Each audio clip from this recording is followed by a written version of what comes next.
Entre historias y datos, un espacio donde el conocimiento nos conecta. Aquí no entrevistamos perfiles, descubrimos formas de pensar. ¿Qué ocurre cuando una organización deja de ser únicamente un espacio para hablar en público y termina transformando la manera en que una persona vive, lidera y se relaciona con el mundo? Hoy nos acompaña una mente que ha convertido Toastmasters en una filosofía de vida, liderazgo y crecimiento personal. Enrica Molinari Seno es una destacada líder Toastmaster con casi 3 décadas de trayectoria dentro de Toastmasters International. Ingresó en 1998 al entonces Club Guillermo Gastelu Baturoni, hoy Club Cianya, iniciando un camino que transformó profundamente su vida personal y profesional. A lo largo de su trayectoria ha ocupado múltiples cargos de liderazgo en el Distrito 34, además de participar como fundadora y sponsor de diversos clubes. Entre sus reconocimientos destaca el primer lugar nacional en temas improvisados del Distrito 34 en 2015. Para Enrica, Toastmasters no es solamente una organización, es una forma de evolucionar constantemente como personas. Enrica, bienvenida a este espacio y gracias por aceptar la invitación. Algo que me pareció muy interesante de tu trayectoria es que no describes Toastmasters como una actividad o una organización, sino como un estilo de vida que transformó la manera en que te comunicas, lideras y convives con otras personas. Y ahí quiero iniciar esta conversación. ¿Qué ocurrió en aquella primera sesión de Toastmasters para que marcara un antes y un después en tu vida? Muchas gracias por la invitación, Ceci, siempre tan atenta a apoyar a los demás. Y te dije, te paso mi estafeta, yo ya son 30 años y ahora espero que tú sigas lo poco que hemos podido lograr y lo mucho quizás que se ha dejado en la mente de las personas. Te quiero comentar brevemente que mi hermana fue a la primera sesión del club, que era Guillermo Gastelú, y llegó y me dijo, para la segunda sesión vas tú, porque mi papá decía que yo necesitaba 20 centavos para empezar a hablar y 1 peso para callarme. Entonces, para ella era lo importante que yo fuera, porque ella era siempre muy callada. Entonces fui a la sesión y soy sincera, la primera impresión es excelente porque don Guillermo, que todavía vive, mis respetos para él, su esposa que ya falleció, que era la dura de la gramática de esas sesiones. La primera impresión fue bellísima, pero había que estar mucho tiempo callado y eso para mí era algo así como que imposible. Entonces yo decía, esto es para hablar, pero veo que todo mundo se calla y solamente puede hablar brevemente y en determinados momentos. Pues de todos modos dije, voy a tomar el reto. E inicié con Guillermo y con grandes amigos que debo comentarte que todavía hoy tenemos un WhatsApp, sobre todo de expresidentes, y nos seguimos comunicando como el primer día, con el cariño que te da el haber estado tanto tiempo con grandes compañeros Toastmasters. Entonces, mi primera impresión fue pésima, no podía hablar, pero aquí estoy. Entiendo en ese aspecto, tú lo que has trabajado en Toastmasters es qué tanto vas a comunicar, en qué te vas a concentrar, porque hay muchas personas que ingresan a Toastmasters porque no saben qué comunicar, pero hay otras que comunican en exceso y hay que saber exactamente qué es lo que se debe comunicar.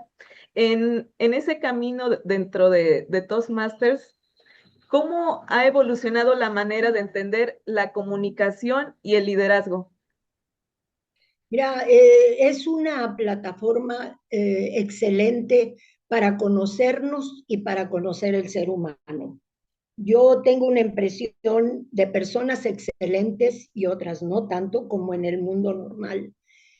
Yo veo que lo que nos ayuda en Toastmaster es hacer conciencia de que somos seres humanos, que con nuestro grupo tenemos que ayudarnos, nuestras evaluaciones no son una crítica, son un adelante, vamos a seguir esta vez. A lo mejor cuando evaluamos, pues tus manos no fueron muy buenas, tu voz le faltó, pero no es con el afán de crítica, que es lo generalmente hacemos en el mundo, sino es con el afán de apoyar al que está tratando de darnos su punto de vista de un tema que está llevando a cabo.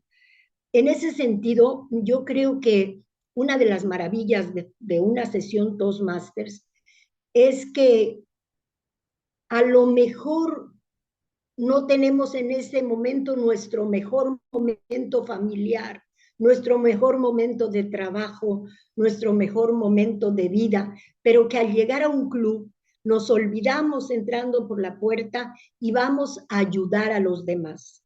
Yo creo que una de las cosas más impresionantes es cuántos líderes han salido y cuántas personas a lo mejor y quiero hacer un paréntesis, hay una persona que está ahora en Facebook y se dice Kino. Era un muchacho que llegó al club y no articulaba 3 palabras. Desde aquí todos, órale, adelante, tú puedes, y órale, y decía, y entonces, bueno, y se iba. Hoy hace podcast en internet. Entonces a mí me da un gusto verlo porque digo, ese échale para adelante le sirvió para, además porque maneja algunas cosas ambientales, o sea, estoy muy orgullosa de él. Y es un ejemplo de lo que se puede hacer cuando se quiere ayudar a los demás. Yo creo que lo que ha olvidado el mundo es que somos hermanos, es que somos seres humanos que nos necesitamos. El que diga que no necesita de los demás es mentiroso.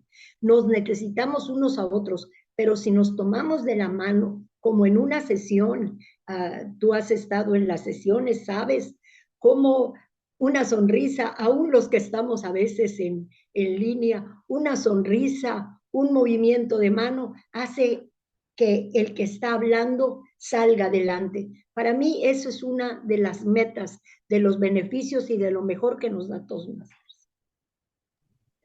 En ese caso, tú ves como un estilo de vida que ayuda a mejorar a las personas en diversos aspectos, no solo en el aspecto de la comunicación. ¿Nos pudieras compartir un poco más qué segmentos o qué contenido se puede ver dentro de una sesión Toastmasters? Sí, claro.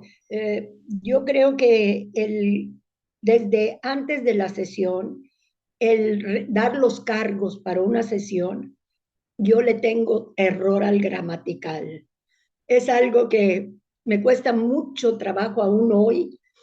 Ser gramatical es muy difícil, pero es un reto que hay que salir a sacar adelante. Hay también los cargos de el contador de muletillas, el Toastmasters, desde luego, que es el que lleva la sesión, y luego pues el gramatical, como ya les dije, que es mi coco, y el del tiempo. Fíjate que algo que se ha perdido un poco, yo recuerdo que antiguamente el tiempo era la base de un discurso. Era el único modo como te pedían que lo repitieras. ¿Por qué es tan importante el tiempo en una sesión Toastmasters? Porque son 2 horas, porque son generalmente 20 socios. Si no nos ajustamos al tiempo, alguien se queda sin hablar. Y ese alguien que se queda sin hablar es un socio que se va, más hoy, más mañana. Y no es que se vaya el socio porque es un número, es que es una persona que deja de alimentarnos y dejamos de apoyar en adelante, que a lo mejor hubiera sido, no sé, el que me dijera cómo iba a ser lo gramatical y fuera mejor, o cómo yo lo iba a apoyar porque iba a ser su tesis de la escuela. Entonces, el tiempo tiene que ser algo más serio todavía. Cuando yo escucho en las sesiones a los de tiempo que dicen, es que vamos desfasados tanto, vamos, Eso no es correcto. Debe, y lo pasamos a la vida diaria. Si tú tienes una entrevista de trabajo y llegas 10 minutos antes, mal te vas a ver. Entonces, se vuelve un estilo de vida el saber que, a ver, nos vamos a ver a las 12 del día, a las 12 estamos ahí, a las 3 de la tarde vamos a entregar un trabajo, a las 3 estamos ahí. O simple, las mamás que también van a nuestros clubes. Tengo que recoger mi hijo a las 2, no llego a las 2:30. Y eso se va haciendo, me acaba de pasar algo increíble. Estaba en un club en temas improvisados y la persona del semáforo no fue. Entonces es un poco complicado y yo di 2 minutos exactos. No lo podía yo creer. Me di cuenta que ya es como un chip que tienes adentro que te dice aquí. Creo que además dar nuestros discursos nos alimenta a todos, porque parece mentira, pero yo me he dado cuenta que damos de veras nuestra vida. No es que inventemos, porque inclusive tú puedes inventar en el rompehielos. Puedes decir, bueno, pues es que nací en la Patagonia y me trajeron a Brasil. Y puedes decir lo que quieras, porque nadie te va a juzgar, porque es tu vida. Y sin embargo, escuchas cosas que te impresiona, que puedan compartirlas entre amigos, desde luego, pero te impresiona cómo damos nuestra mejor parte.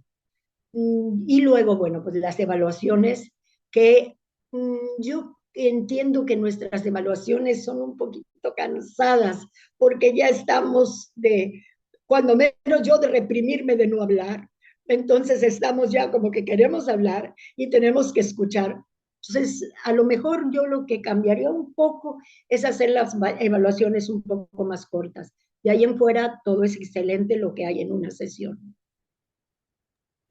En ese caso, no solo se mejora en la comunicación, sino también en la gestión de tiempo, en la manera en que nosotros decidimos qué compartir y cómo nos estamos relacionando con los demás. Entiendo que tal vez para ti también te ayudó en otro aspecto porque tu idioma natal no es español. En ese caso, ¿cómo te ayudó Toastmasters a mejorar tus habilidades para pasar de un idioma extranjero a español? Mira, yo hablaba bastante bien el español porque estudié en México, a ver, aquí te voy a hacer un comentario que no sé si alguna vez lo hice en el club donde sesionamos juntas. A mí creo que por eso es la parte gramatical la que me cuesta mucho trabajo, porque no es mi idioma madre, aunque lo estudié en la escuela, pero no es mi lengua madre. Pero fíjate en lo que sí me ayudó muchísimo. Hace unos años fui a Italia y estábamos cerca de Milán y pedí permiso para ir a un club, se llama Milan Easy. Y tuvimos la sesión, fuimos mi hermana y yo, por cierto, y tuvimos la sesión en italiano. Qué impresionante encontrar una sesión en tu lengua materna y luego venir y tener una sesión en el idioma que adoptaste a los 7, 8, 9 años.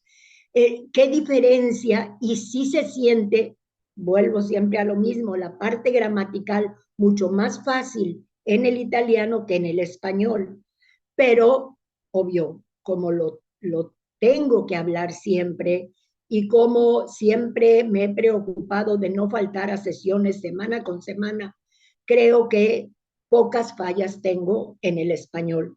Pero esta experiencia de tener una sesión en otro idioma también es bien interesante. Entonces, para un extranjero, aunque ya sepa un nuevo idioma, puede ayudarle a reforzar la parte gramatical en otro idioma. Sí, fíjate que sí, y aparte, ¿sabes qué pasa? Que también no es solo la parte gramatical, es los modismos, que son muy diferentes en cada idioma.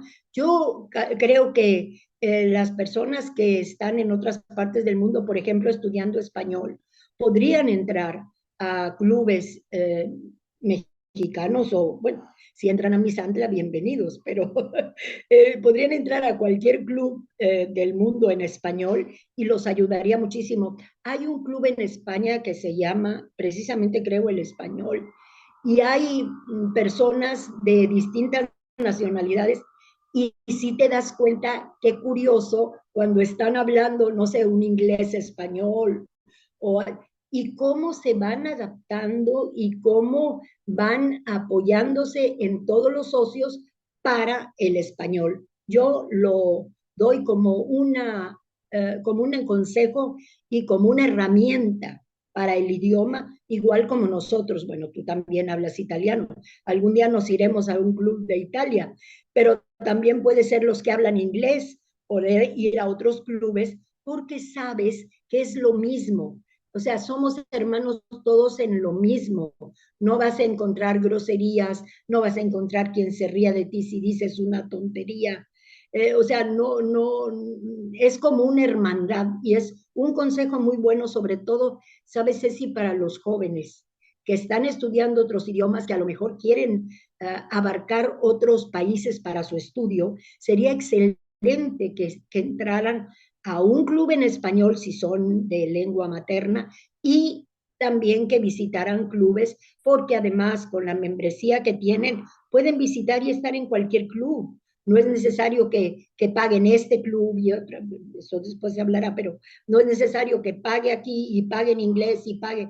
No, una vez que un socio entra y se inscribe, en primer lugar es socio toda la vida. Se puede ausentar un tiempo, pero en cualquier momento por cuestiones de trabajo, de salud, de familia, pero en un tiempo que regresa siempre será el mismo socio. A mí me tocó por cosas de enfermedades de algún miembro de la familia alejarme algunos meses y se me olvidaba, Tosmaster, obvio, estás en lo que tienes que estar. Pero al regresar yo tengo el mismo número desde hace 30 años. Entonces yo creo que una invitación a que se inscriban en el club que quieran, pero que visiten muchos clubes.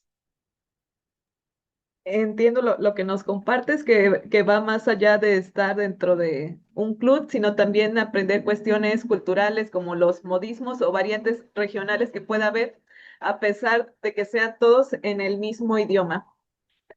¿Cómo Así fue es. que llegaste a considerar Toastmasters como un estilo de vida?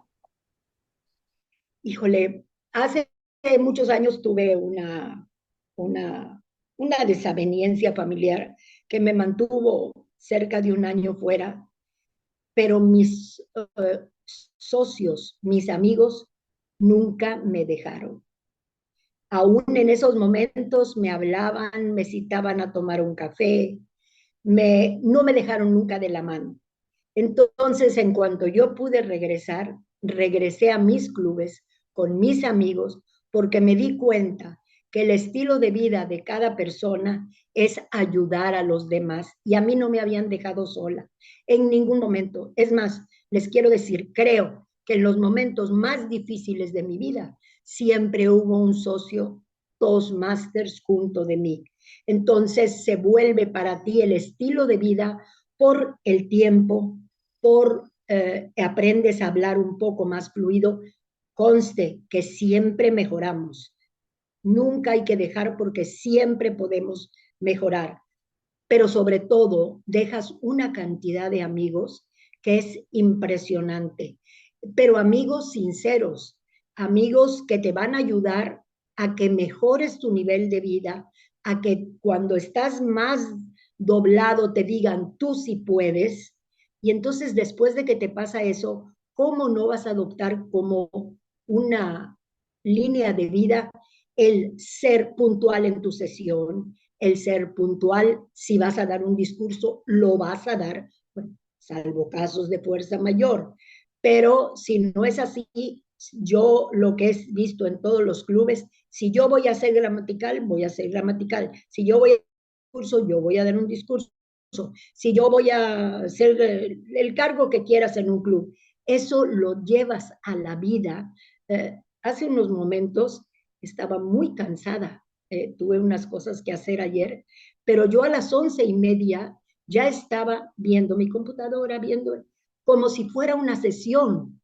Y te lo juro que ahora hasta el cansancio se me quitó, pero es un estilo de vida. Yo no podía a las 12 a la 1, a las 2, a la hora que tengas que conectarte. No podía no conectarme porque ya me acostumbré que media hora antes de la sesión, pues tu pin, tu peinado, no tan lindo arreglada como tú porque eres una maravilla, pero hoy me pinté.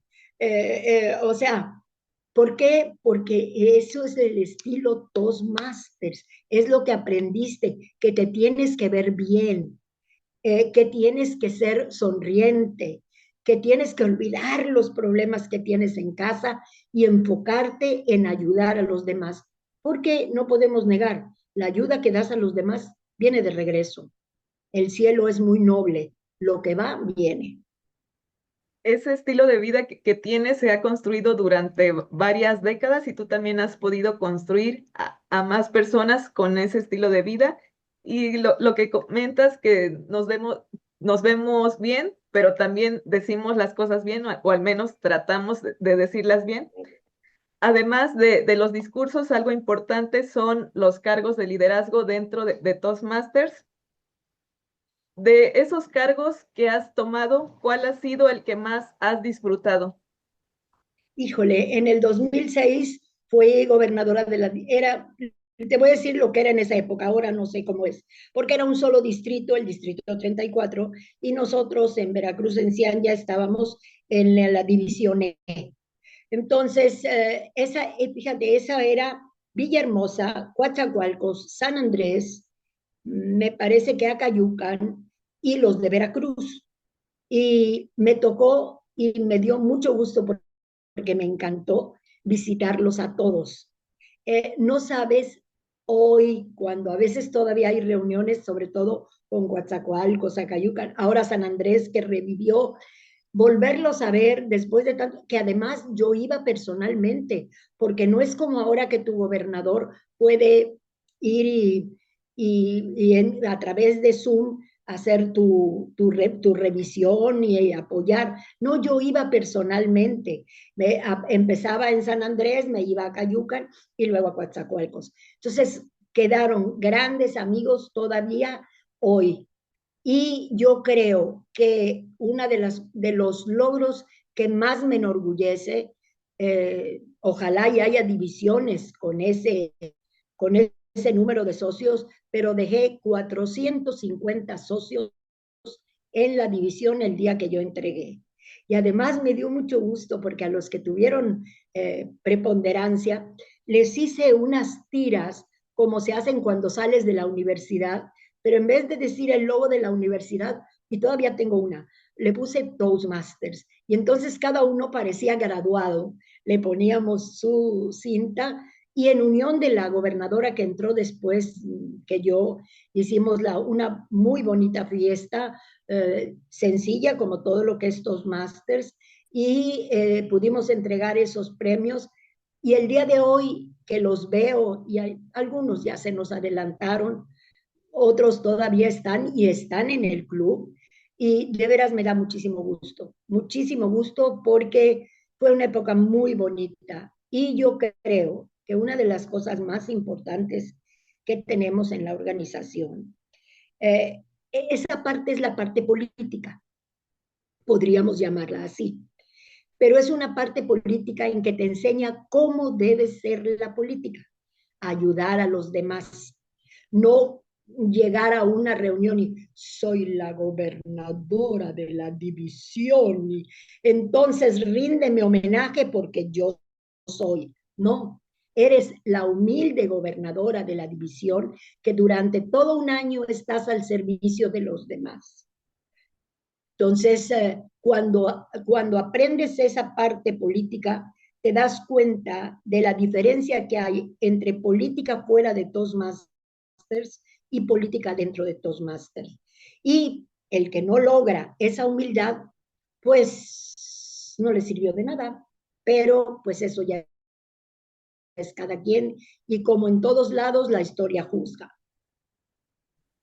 Así es, considero que es importante la parte de servicio dentro de Toastmasters. Algo que acabas de mencionar también son distritos y divisiones dentro de Toastmasters. ¿Nos pudieras compartir una descripción brevemente sobre qué es un distrito, qué es una división y qué es un área? Muy bien. Bueno, empezamos por clubes. Los clubes, yo te voy a decir lo que yo no, en este momento cómo está, no estoy muy empapada, pero más o menos es lo mismo, solo cambian los nombres, la A, la E, la I y todo eso. Pero hay, por ejemplo, 4 clubes, 5 máximo, que se unen, que están más o menos en un mismo lugar, salvo, por ejemplo, nosotros en Veracruz que teníamos Coatzacoalcos, Villahermosa y todo eso, porque pues no había más que un club por ciudad. Pero entonces lo vamos a resumir. 4 clubes o 5 máximo por área. Esa área tiene una directora ahora, creo, o gobernadora de área. Esas áreas, generalmente igual 4 o 5, se unen en una división. Que, por ejemplo, creo que estamos Misantla, Jalapa, porque son varios clubes, Veracruz está en otra, pero son divisiones en lo que están divididas, en lo que agrupan las áreas que están en la República. Y todo eso se une a un distrito. Antiguamente éramos un solo distrito, que era el distrito 34. Hace unos años lo dividieron y nos quedamos con el distrito 34, el mejor distrito, que no me oigan los del 118. Nos quedamos, gracias a Dios, con los amigos, con los más conocidos. Para mí fue una tristeza y creo que para muchos, porque imagínate que nos reuníamos una vez al año desde Baja California hasta Cancún. Entonces nos veíamos con un gusto y procuraban que las convenciones fueran más o menos en el centro, porque eso es, el distrito organiza 2 convenciones al año para que todos los socios se puedan reunir. Generalmente se reúnen los directivos, pero cualquier socio puede asistir. Entonces, a nosotros, creo, los de la vieja ola, nos dio mucha tristeza porque, pues, personas que veíamos cada año o 2 veces al año, pues ya a veces no las vemos. A veces sí, porque algunos van para acá y otros se cambian, van a otro lado y van tratando de verse. Ahora Consum es una maravilla porque podemos intercambiar clubes, que no es lo mismo. Yo insistiré siempre, qué bueno que existe esta herramienta porque nos acerca al mundo, pero qué divino cuando nos reuníamos, había, ahora se me fue el nombre, había una persona que, ay, como lo quiero, le encantaba hacer una cena baile, nos quedábamos un grupo de amigos, no, no, no, no, era una maravilla porque era el comentario de toda la sesión, los chistes,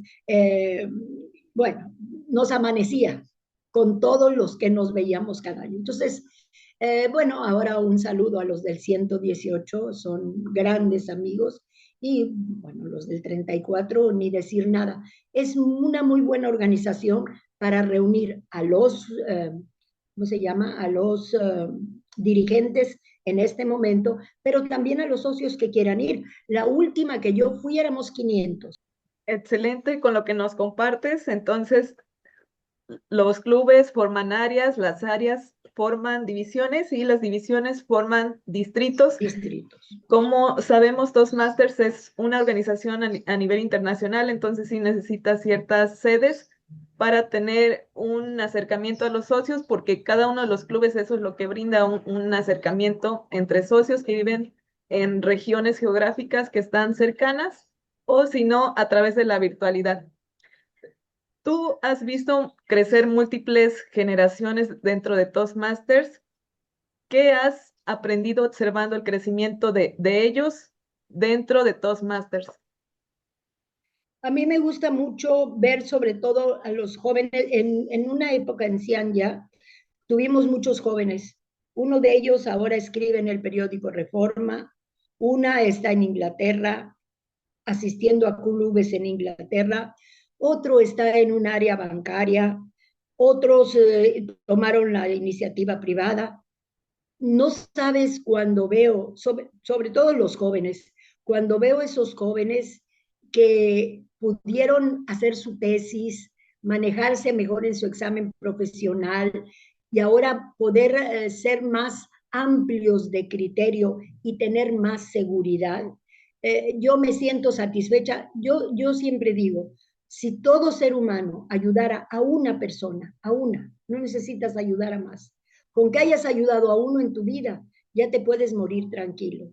Y entonces másters se ayudan mucho más. O sea, porque yo veo jóvenes que a veces me buscan ahora en Facebook, fíjate, Enrica, que hicimos, que esto, que el otro. O mamás de estos jóvenes que me dicen, no, pues es que hizo esto, hizo esto.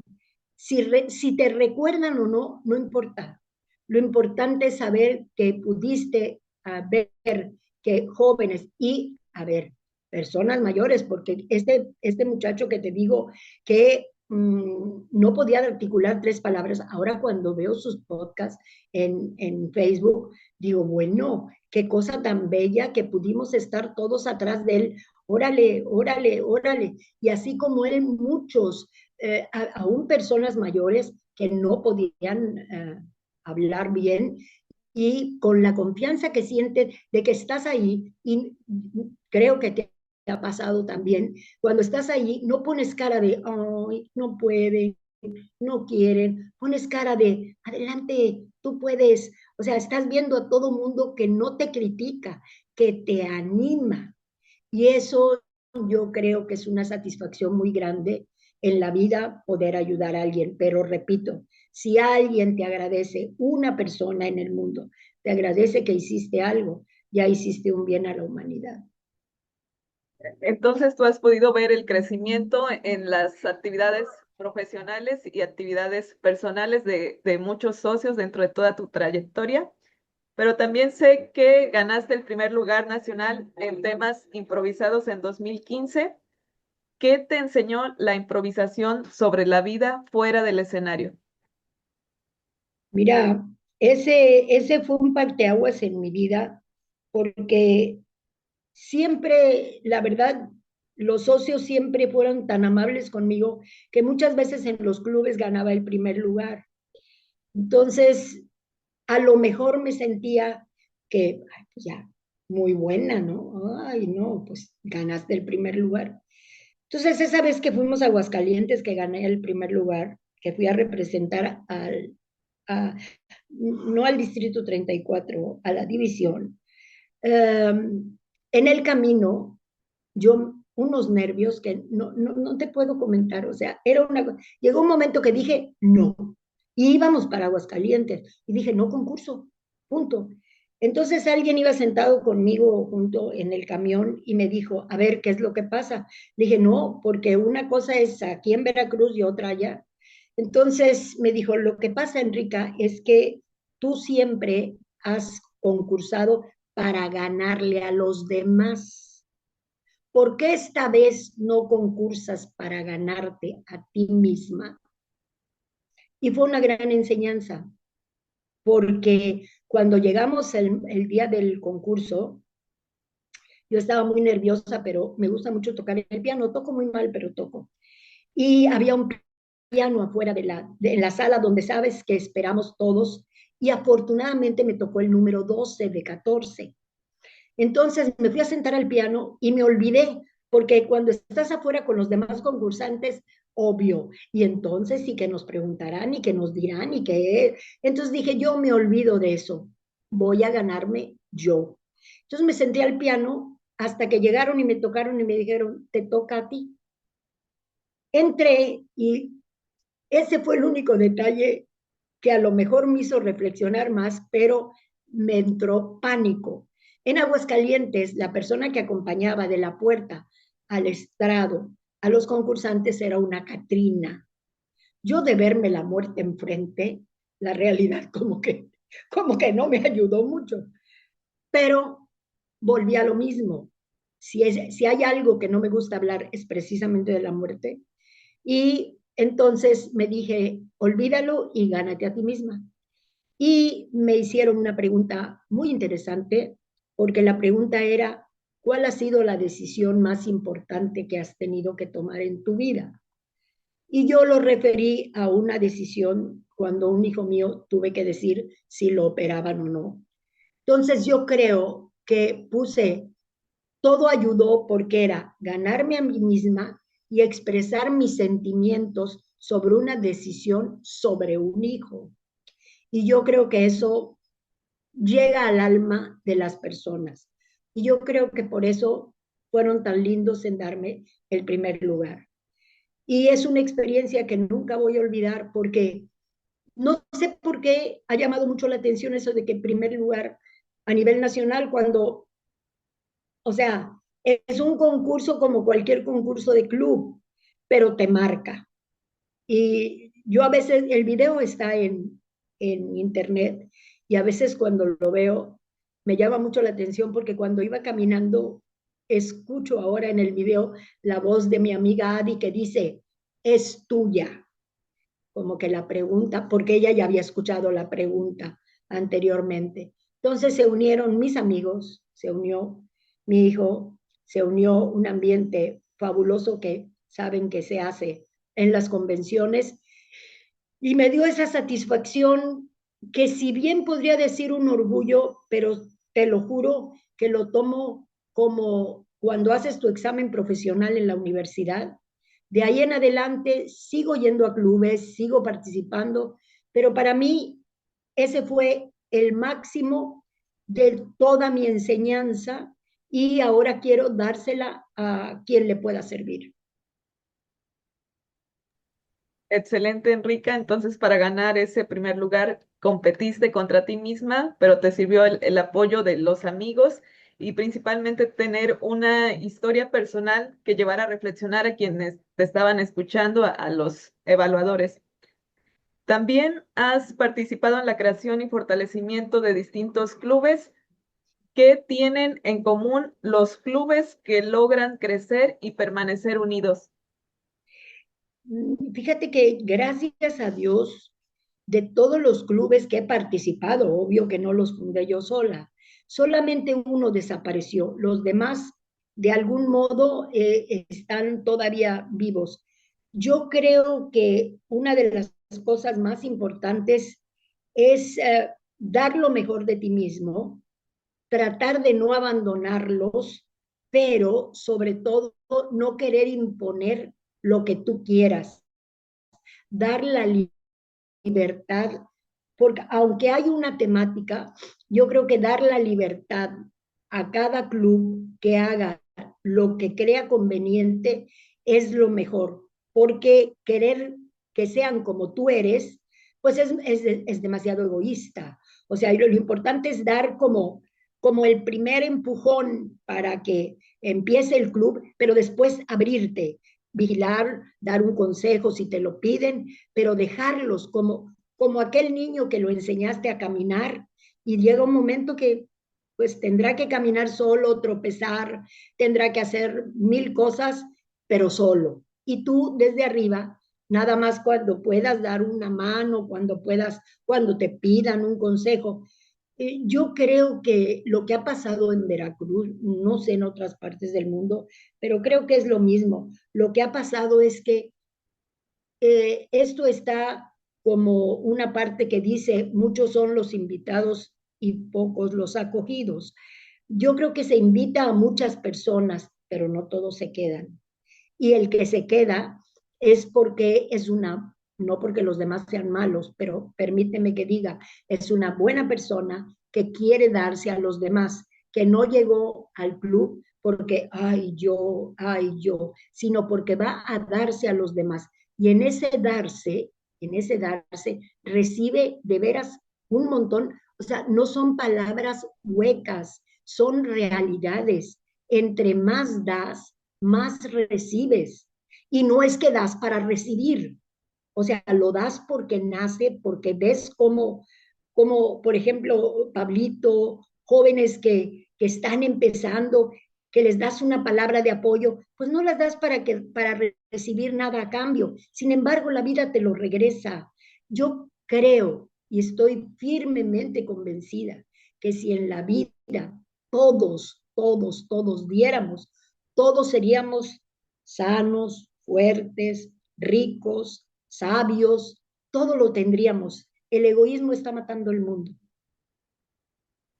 Nos diste una reflexión muy personal que siempre para buscar crecer debemos dar lo mejor de nosotros y no necesariamente debe ser algo económico, sino que pueden ser nuestras ideas o nuestro apoyo a otros.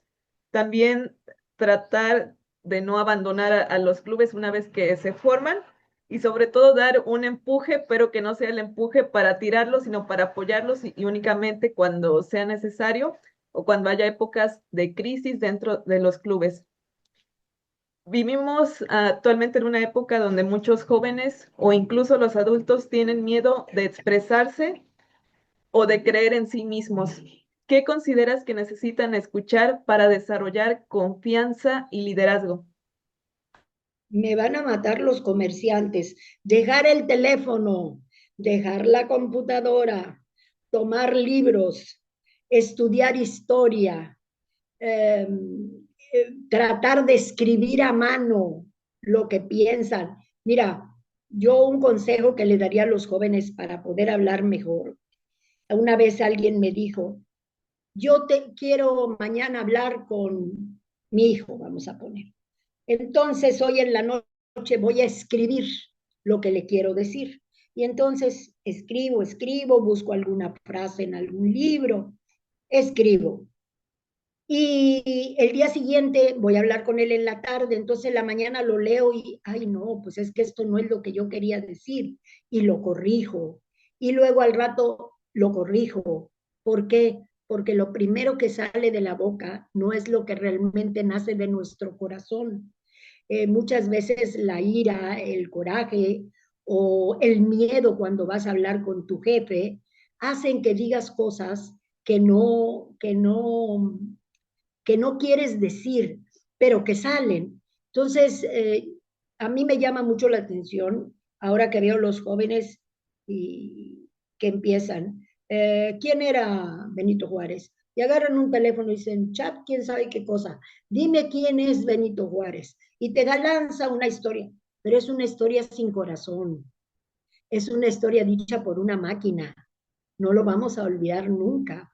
No es lo mismo un libro de historia que aún equivocado, como muchos están, o una maestra, pero por ejemplo, un libro de historia vas a ver dos o tres, ¿cómo se llama? Dos o tres opiniones, vas a escuchar distintas personas que te dicen y vas a formar tu propia opinión. Ahora te da una opinión una máquina que es la que imponen. Te aseguro que muchas personas hoy sus discursos de estos másters los están haciendo buscando en internet qué decir.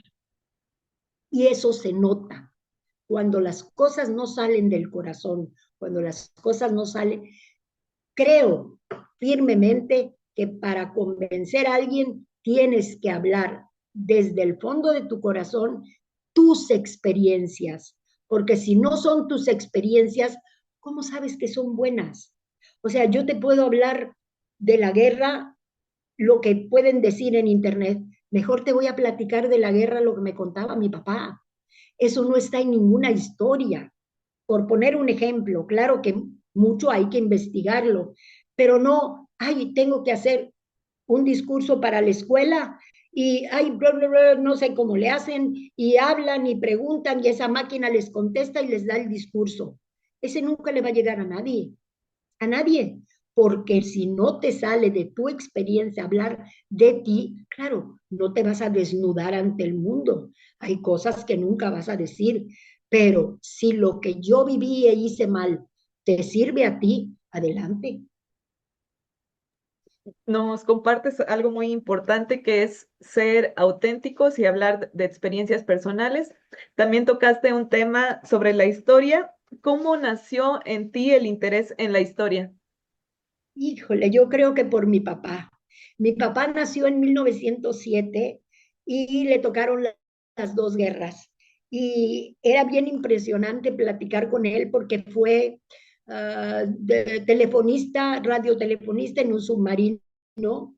Y si tenemos tiempo, te voy a compartir una de las cosas que papá me compartió. Decía que al final casi de la guerra, los alemanes ya no tenían gasolina, entonces llegaron a la fábrica donde él trabajaba y le dijeron que pues necesitaban tanques de gasolina Pues no hay, les digo, pues no hay. Entonces tomaron 4 trabajadores de la planta y les dijeron, pues acabar su tumba y si no nos dicen dónde está la gasolina, pues los vamos a matar. Entonces mi papá empezó a cavar la tumba con los demás y entonces de momento se recordó que había unos tambos en un lugar de esa fábrica y les dijo, a ver, yo recuerdo que hay unos tambos en tal lugar, si quieren vamos. Entonces mi papá los llevó y ya cuando los tambos estaban a la vista, mi papá les dijo, miren, ahí están, pero mi papá pintó de colores, salió corriendo. Cuando los alemanes llegaron, sí eran tambos, pero de agua. Y así salvó su vida. Entonces, cuando papá, una de las anécdotas, cuando papá, todas esas anécdotas, a mí me encantó buscar en la historia qué más había de esa guerra. Contaban cosas chistosísimas como que cuando mi mamá, donde vivían, tenían que subir a dormir a la montaña porque donde vivían llegaban a bombardear. Entonces subía mi mamá en la bicicleta, pero a la hora de que subía en la bicicleta, cuando oía la sirena, en vez de correr con la bicicleta, se bajaba y iba corriendo con la bicicleta en la mano. O sea, cosas tan tontas, pero que te reflejan el miedo de todo lo que estaban viviendo. Yo desde chica escuché tantas cosas que me interesé y me empecé a interesar por la historia y después pues llegando a México, olviden, la historia de México es maravillosa. Entonces me dediqué a estudiar antropología. En esa experiencia de estudiar antropología, ¿consideras que saber de historia te ha ayudado a improvisar dentro de Toastmasters y en la vida? Sí, sí, claro, porque dicen que quien no conoce la historia comete siempre los mismos errores. Entonces, cuando tienes que hacer un discurso, cuando tienes que hacer un proyecto, cuando tienes que investigar para dar algo a tus clubes, a tus socios, estudias.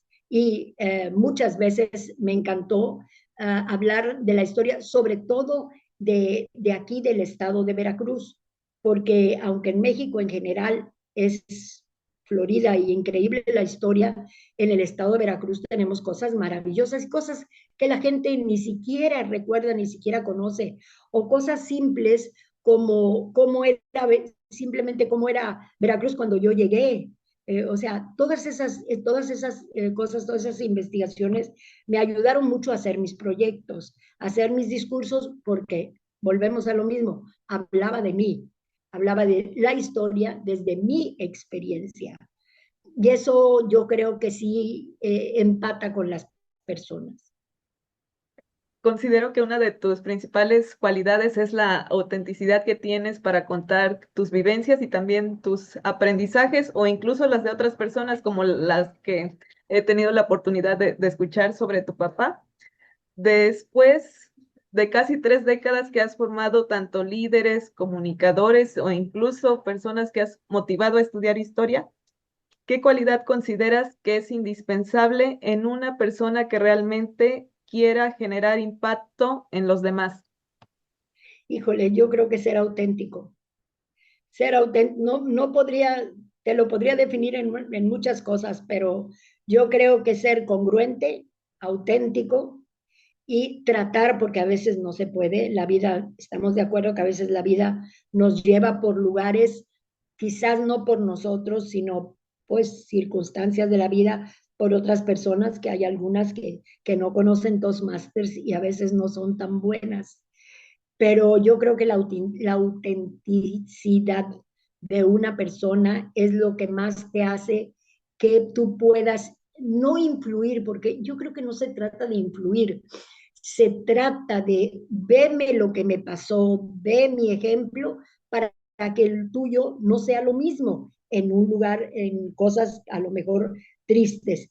Y en cosas buenas, pues ve lo que a mí me dio, de lo que a mí me produjo para que tú también puedas hacer esas cosas buenas. No, no, yo creo que influir, influenciar son palabras que no me gustan mucho. Yo creo que es más bien dar ejemplo de vida. Eso sí me parece mejor. Si vas por la vida dando ejemplo de vida, habrá quien tome algo tuyo porque como tú tomaste de otros, o a veces no sé, te pasa que dices, ay, estoy, que ay, este problema, ay, este problema. Viene alguien y te dice, no, mira, la vida es muy simple, mira, yo lo resolví así, yo pude hacer esto. Entonces, no es que haya influido en ti, sino que te dijo, a mí me pasó esto, yo así lo resolví y tú lo puedes tomar o dejar. Entonces, yo creo que lo mejor es no ser mentiroso, eso, eso me queda más que claro, no ser mentiroso, ser lo más, todos tenemos algo de mentira, pero mi mamá siempre decía que la mentira tiene las piernas cortas. Entonces, más hoy, más mañana, pues, aunque quieras dar ejemplo, van a decir, no, pero ¿cómo? Me dices que yo haga esto y tú haces esto. Pero si lo resumimos en uno solo, yo creo que es ser auténtico. Excelente, entonces esa autenticidad nos ayuda a convertirnos en ejemplo de los demás. Ya los demás deciden si toman algo de la historia para sus aprendizajes o cuando menos que lo tomen como una experiencia y tratar de evitar esos errores. Enrica, antes de cerrar este episodio, me gustaría que nos compartieras una reflexión o mensaje para las personas que nos escuchan y que tal vez estén buscando encontrar su voz o desarrollar mayor confianza en sí mismas. Yo primero les aconsejaría buscar un club Toastmasters. A veces no es posible, no hay cerca o no tengo la posibilidad de un Zoom, por ejemplo, o cosas así, pero sí hay muchos modos el día de hoy, sobre todo, de poder salir adelante y a lo mejor sabes que no es precisamente entrar a un club, sino buscar personas que han estado en clubes o están en clubes y poder pedirles apoyo, a lo mejor hasta en Zoom, que puedo decir, no es, para mí es estas cosas de nuevas que hay, me gustan mucho porque, por ejemplo, esta plática no la hubiéramos podido tener, nunca te hubiera conocido si no hubiera llegado al Club Misantla, gracias a Lucina, y un recuerdo grande a ella, que es una gran oradora también. Y yo creo que sí habría que aprovechar estas herramientas que ahora nos ofrecen, pero buscando siempre, preguntando más. O sea, a ver, Ceci, tú que conoces tantas personas, ¿qué me aconsejarías que yo, qué club, qué viera, qué? Y yo creo, Ceci, y que no me escuche Toastmasters, debíamos de ver algo también que naciera de los clubes Toastmasters para personas que no lo pueden pagar. No es una cosa gravosa, pero hay personas que no lo pueden hacer. Entonces, a lo mejor sí valdría la pena y es un algo que tú que eres tan movida y tan interesada en ayudar a los demás, deberíamos buscar algo que pudiéramos ayudar independientemente con las herramientas de Toastmaster, apoyar sobre todo jóvenes. Sé si los jóvenes nos necesitan. Yo cuando a veces estoy en reuniones con jóvenes, les pido una disculpa por no haber podido entregarles un mundo mejor, porque a mí me lo entregaron, a pesar de 2 guerras, me entregaron un mundo maravilloso. Viví una juventud y una adultez que creo, diría Macario Schettino, que es la época más buena que ha tenido la humanidad, la época, la mía. Y entonces yo siento que no fuimos capaces de entregarle a los jóvenes un mundo mejor, pero sí podemos ayudarlos a que ellos mejoren su mundo. Es una tarea que te quiero dejar para que desde tu plataforma, desde tu juventud, desde tus conocimientos, pues algo tenemos que hacer. Es un proyecto ambicioso lo que comentas de hacer llegar a las personas ese crecimiento y de buscar maneras de incentivarlas a mejorar, no solo personalmente, sino también profesionalmente y tratar de entregarles un mundo mejor. Agradecemos a Enrica Molinari Seno por su tiempo y por compartirnos una visión donde la comunicación, el liderazgo y el crecimiento personal se convierten en una forma de vida. Soy Cecilia Loesa y te invito a acompañarnos en un próximo episodio porque las personas más interesantes, como alguien que combina liderazgo, transformación personal, historia, oratoria e improvisación, no caben en una sola categoría. Esto fue episodio 4 entre historias y datos.